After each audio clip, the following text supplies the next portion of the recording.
Well, we are live again. Welcome to another live, rare conversation with myself, Toy and Jalen, and Danielle Jalen. Happy Tuesday, everybody. Today we're going to be talking about step 5 of 6 when it comes to um, regaining focus. I think it's easy in life to get easily distracted, right? And distraction leads to destruction. And today we're going to talk about like how last week we talked about delegation. And when you have a million things going on and you can't tackle them all at once, our first inclination in our heads is like, hey, I got to prioritize something. Like right now, we're getting prepared to go on a trip, and I'm thinking about my list of all the things that we got to get accomplished before we go on that trip. And you may not even realize how strategic you are by prioritizing tasks, but it is a strategy in terms of regaining focus. And you can hone in on your goals and delegate all you want if you watched last week's session. But at the end of the day, some responsibilities do remain, and there's only one of you to do them all. So today we're going to go through 5 different ways in terms of prioritizing. All right. And so the first one is pick a method. Um, Danielle, when you go ahead and pick a method for prioritizing, what's the method that you use to prioritize?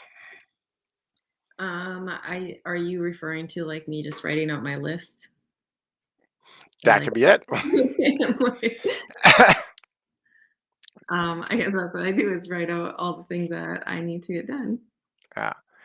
And that's similar with me. I think it's if you don't document it, it doesn't exist. And by writing it out, there's actually scientific research that shows there's power in actually either handwriting out or putting in a spreadsheet, whatever it works, but just to organize those thoughts.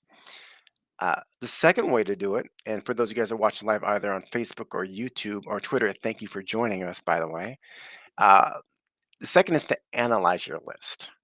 So, how do you go about analyzing your list for yourself when you go ahead and put a list together using your method? I just take a look at everything that I need to do, and then I kind of look at it as far as how much time is it going to take me to do each one, and then kind of start with the ones that are going to take the least amount of time just to get them off my list instead of continuing to think about them. Yeah. And sometimes too is like I look at my list like there's some things that I gotta do and some things that are urgent and some things that are important.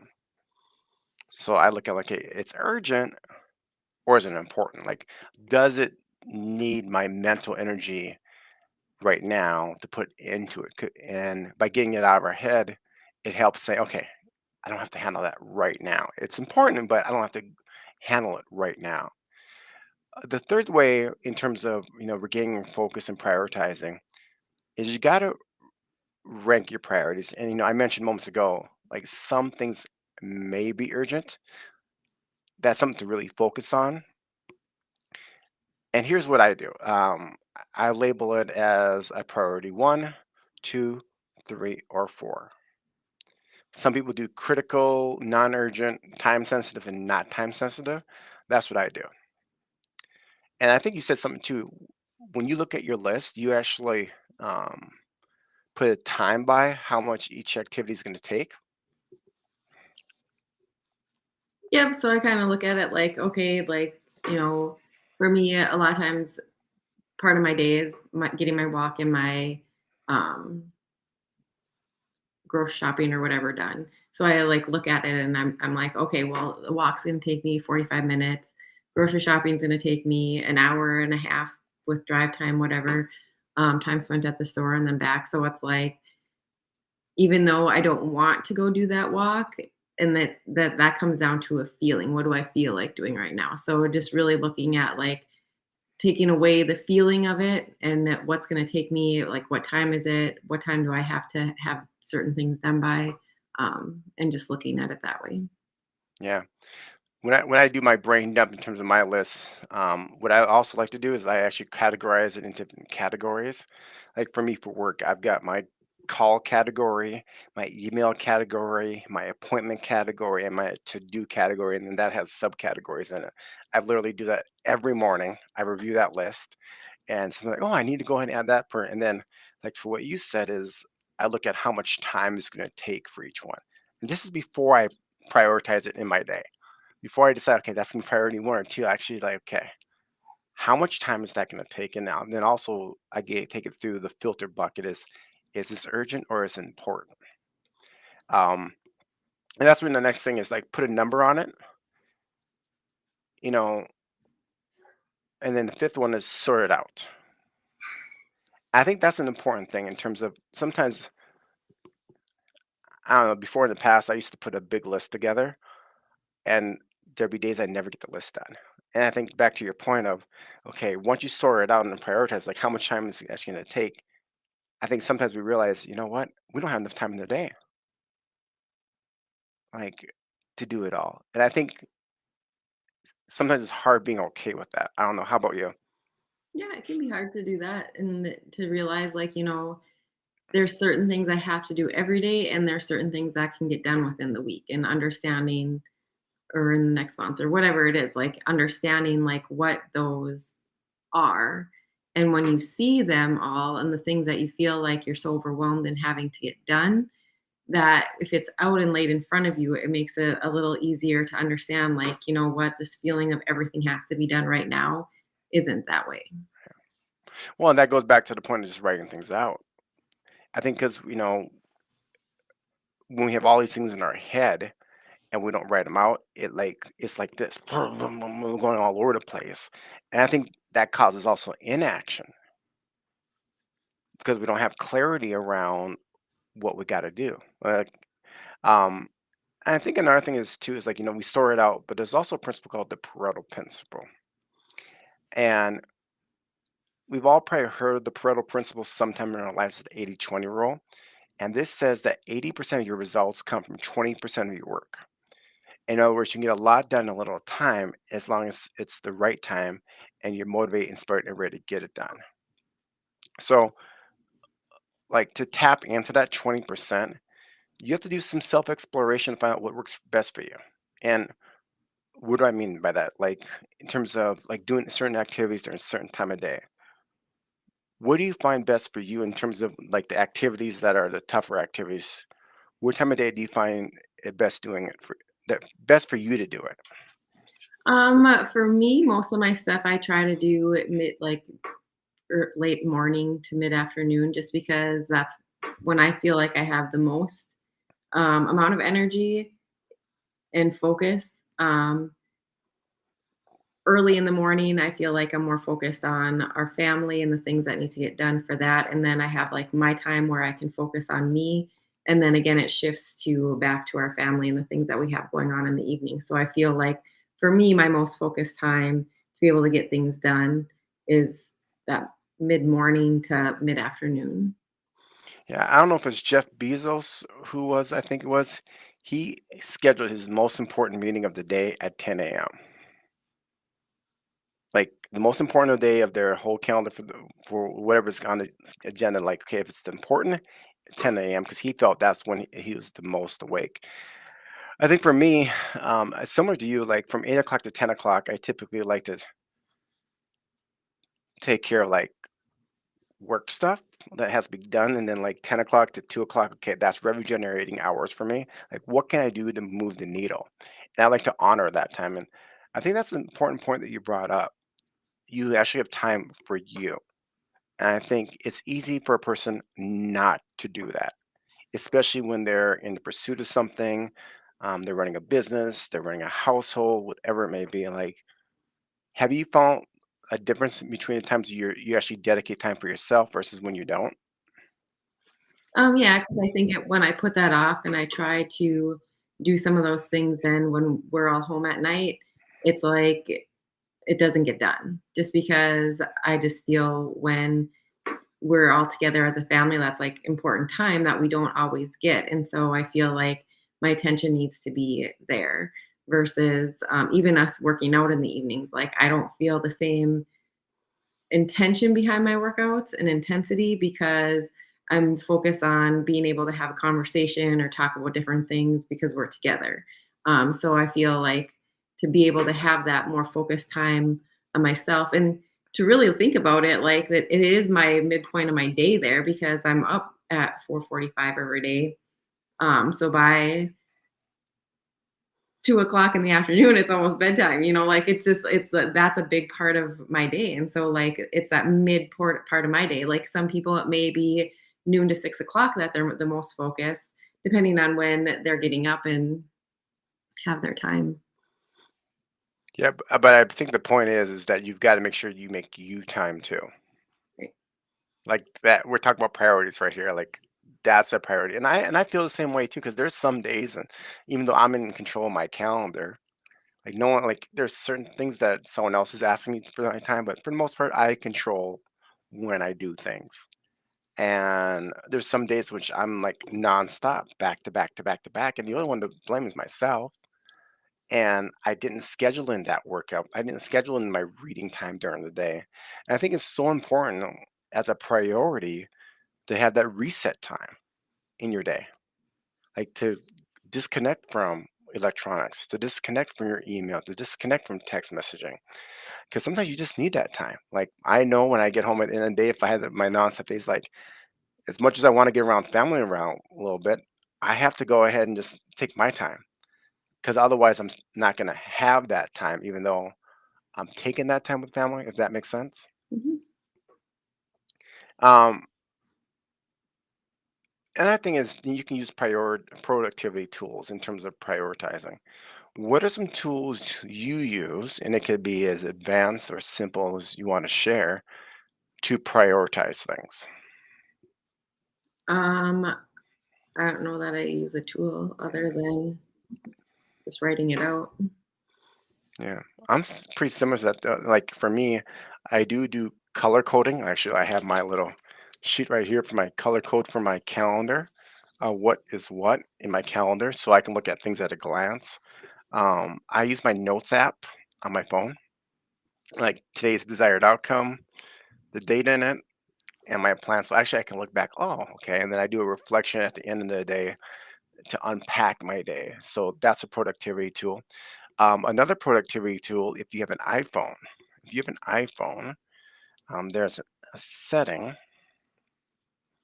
in your iPhone that says focus. It looks like that, focus. And there's another one called screen time, screen time. And that you can actually put an app limit to how much time you're on different apps. And I think that's an important tool to use too, because you get this little notification, oh, you've used your time up for the day.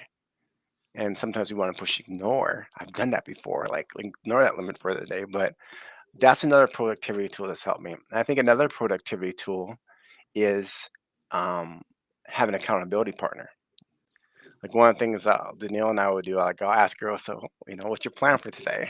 And or she'll say, ask me what your schedule today, and then I'll bring it up later and say, okay, how did you do in regards to that?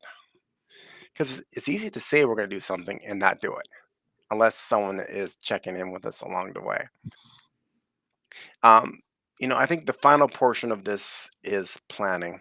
We're going to actually give you guys a little, since we're ahead on time right now. Let's go back through the 6 steps first off. We talked about understanding the big picture, figuring out what you like, really how do you want to live? What are some things that you want?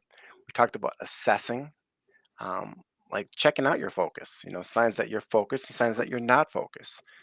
We talked about eliminating, scheduling it out, scheduling time for others, defining and define the culprits. Last week we talked about delegation, define and determine who you can delegate to. And moments ago we just talked about prioritizing. And I think the final thing in terms of regaining focus is a plan. And that's we got to take it back to the big picture. Delegating and prioritizing and focus on the day to day, which is important, but we can't forget about our big picture focus. Why? Like, in your opinion, Danielle, why is it important to not forget about what your big picture focus is? Oh, I think it's important because it's easy to get lost in the little things that can deter your attention and feel like it needs your attention right now. And really, when it comes down to it, is it helping me or hindering me in getting to that big picture goal? And what is that? Like, is it a distraction? Is it just a little bump in the road that's trying to get me off track because I know that I should be doing something differently? So I think it's important to keep the big picture in mind as those little things keep coming up daily. Yeah. And I think too is that when you keep the big picture in mind, it helps you make better decisions. Mhm. Because it's easy, there's something always going to come up. Something is always going to come up. And when you're focusing on the big picture, then you can come up with an ultimate plan. And this plan, in my opinion, keeps you feet on the ground. It reminds you where your focus lies when it gets derailed. Because, like, if you look at it, without this big picture, it serves as a lens. And what happens with your camera if all of a sudden you start moving around? It loses focus. The picture gets blurry. And that's the same thing with life. If you don't keep it focused, life gets blurry. And eventually you start drifting even more. You start drifting in one area, all the areas start to drift. So the first thing is you got to come up with the end goal. Your A plan should never be aimless. And when you just construct a plan, whether that be daily, weekly, or yearly, you got to make sure to have a focus on the outcome.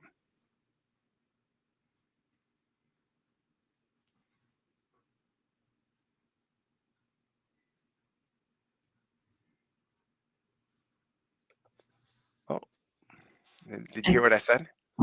um, you have to have focus on a plan, and then you just froze. All right. I'll say so many times people focus on the how all the time versus focusing on the end result that they want. What do you think is the difference in that thinking and focusing on the how things I gotta all things I gotta do versus focusing on the end result?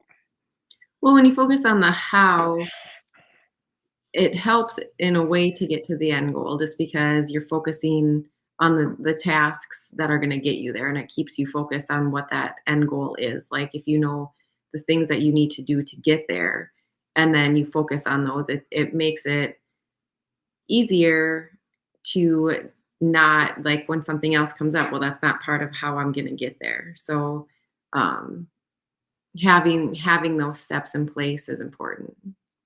Yeah. And I think too is you gotta remember your purpose and your why.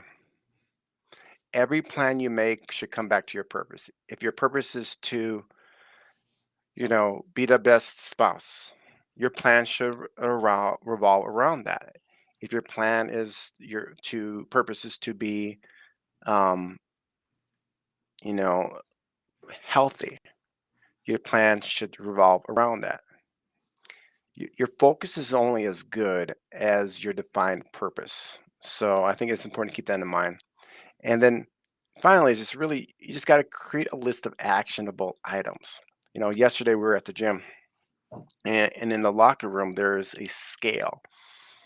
And there's a gentleman that was on the scale. And I was washing my hands. I noticed him get off the scale. And then he looked down, got back on the scale, got off the scale. I think he probably did this 3 or 4 times. And his head was down. You could tell he was disappointed. Like, at least that's this energy that I felt, you know? And I think sometimes that's where we look at life like it's a scale.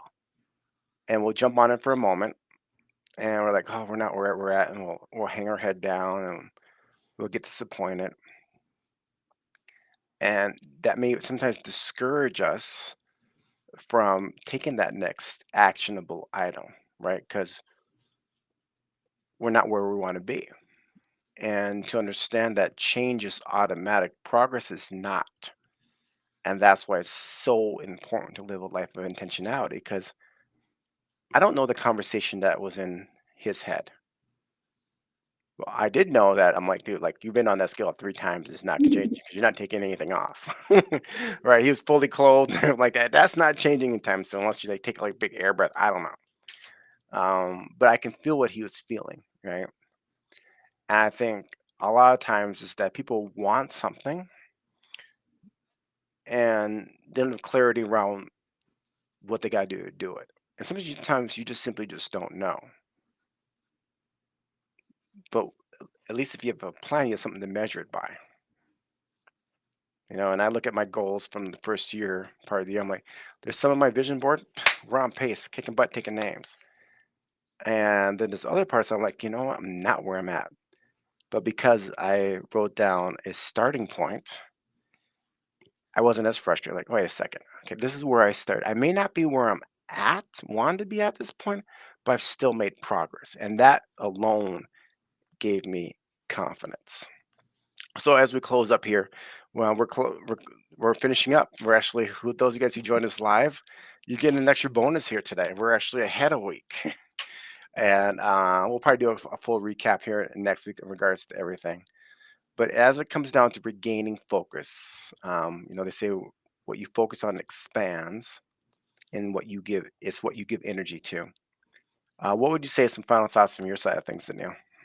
Well, I think that what you focus on expands, and so it also goes to what you don't want, and if that's what you're focusing on, that's going to expand. And so I think it's important to keep yourself in the track in the lane of these are the things I want to achieve. This is how I'm going to achieve it, and stay focused on that because your body will fall into the law of attraction. Like what you are focusing on is what will be brought to you. And so it's also important to remember, like the guy on the scale, that he may be focusing on all the things that he knew he didn't do over the weekend, maybe what he ate is now coming to fruition of him being disappointed on the scale, knowing that he didn't do the things that were going to make him have progress going forward. And so it could have come down to the point of like, what was he focusing on over the weekend? Was he focusing on that goal or was he focusing on the things that he knows he shouldn't be doing but did anyway? And so knowing that is important to continue to move forward. I think that's the reason why you keep your goals in front of you more often, right? Because then, I mean, I'm not gonna lie. There's times which I've been keeping my goals in front of me, and all of a sudden I say screw it, and I'm gonna do it anyways. And I know I'm mad at myself later. It's like you get this battle that comes inside of you. I don't know if you've ever experienced that, You're like, I can start over tomorrow, right? Um, but that's why you gotta keep it in front of you, because the more you keep it in front of you, the more you'll move towards it. And that's why I think regaining focus is so important. I mean, you can let what is going on continue to happen, ignore it, or a person can do something about it. And once you know, you know. And it's not a matter what you know that matters, is what you do with what you know that matters. So we appreciate you guys all for joining us for this 6 weeks that we've been doing this. We're looking forward to our wrap up session here next week, and we're gonna have a new topic. And I'm not sure exactly what it's gonna be, but as my son used to say on his YouTubes, it's gonna be banger. So until next time, I'm Tori Jalen, joined by the wonderful Danielle Jalen. Onward and upwards. We'll see you next week.